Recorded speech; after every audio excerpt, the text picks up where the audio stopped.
Então, e aí eu me lembro que quando eu atendia mulheres da classe AB, que eu colocava no cálculo a babá, a folguista, a cozinheira, tudo que elas tinham na casa, o juiz nem discutia se isso cabia na criança ou não. Mas quando era uma mãe que não tinha, que era ela que fazia isso, o juiz não considerava. Ele chegava e falava assim, mãezinha, quanto gastou? Vamos pensar o valor. Quanto é a escola, o plano de saúde, o mercado, o mercado.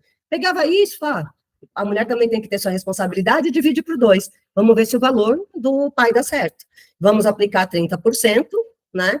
E aí, depois, nesses 30%, ele, se não cabe o que a criança come, o juiz fala que a mãe tinha que se virar. Né? A gente tem que explicar para a criança que ela vai ter que comer 30% do arroz, 30% do feijão, 30% da mistura, né?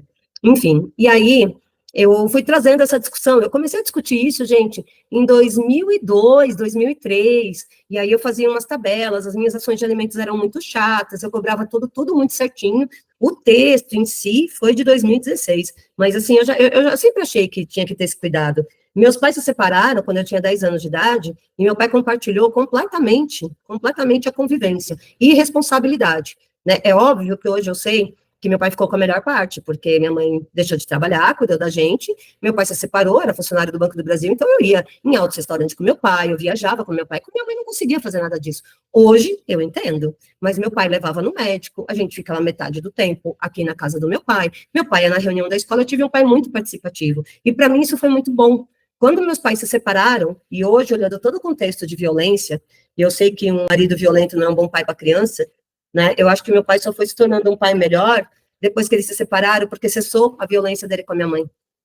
E aí ele pôde começar a ser pai, sabe?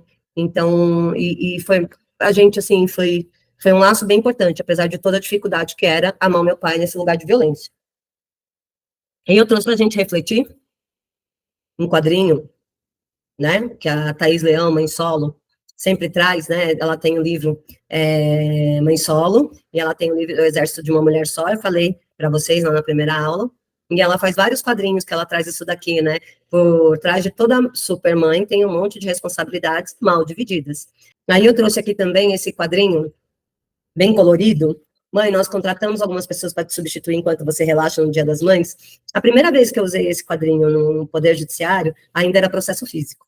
Eu lembro que eu tinha uma impressora colorida e eu imprimi e coloquei numa ação de alimentos, né, para pedir o pagamento. Era uma mulher com bastante dinheiro, ela tinha muitos funcionários, né, então eu queria mostrar que isso era só para os filhos, eu coloquei esse quadrinho.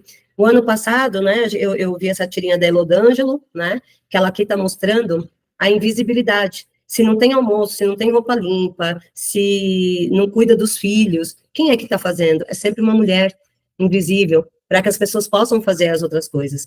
Isso que é o trabalho do cuidado invisível, e computar ele na pensão alimentícia é o capital invisível vestido na maternidade. Então, eu, depois de muito trabalho, dentro do meu entendimento sobre todas essas coisas, eu coloquei um conceito do capital invisível para mim.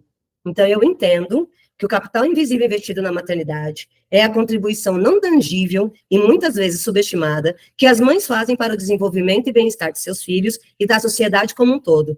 Esse tipo de capital é invisível porque não é facilmente quantificável em termos financeiros e muitas vezes não é reconhecido como um ativo valioso.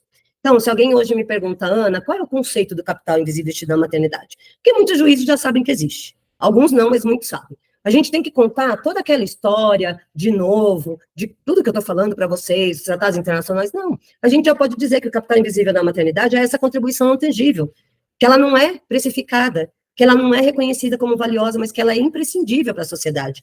Então, vocês são as primeiras pessoas com quem eu estou dividindo o conceito formal do capital invisível investido na maternidade. Eu estou muito feliz e honrada, e eu me arrumei toda hoje para vir dividir isso com vocês, porque consegui chegar, depois de tantos estudos, quase 10 anos de estudos, a um conceito que eu entendo que ele é abrangente, e eu entendo que ele referencia e referenda o meu trabalho, é muito prazeroso. Então,